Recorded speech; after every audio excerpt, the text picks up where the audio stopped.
Bought this Sam's Club knockoff version of the Blackstone. I think it's only like 99 bucks. I still need to season it because just sitting in the garage here in the Houston humidity, you can see without seasoning it's already starting to rust.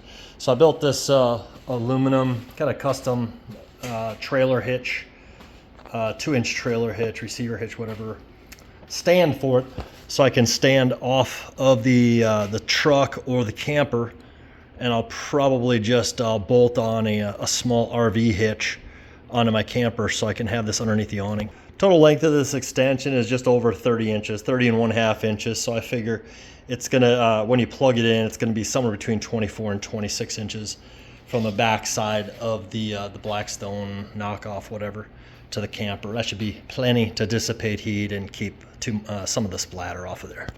And then all it is for the framing, let me put this down, is this frame sits in there, a couple custom cuts, not super custom, but custom enough just to give relief, so I can actually see where my settings are on there.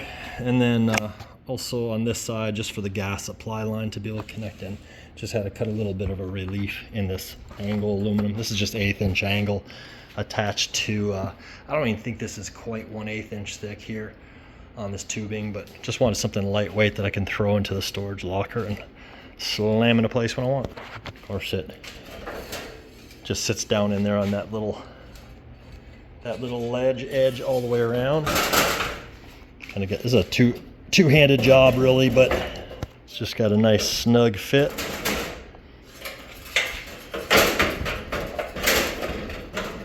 And sits down in there about just a little over 1/2 of an inch, so it ain't gonna go anywhere.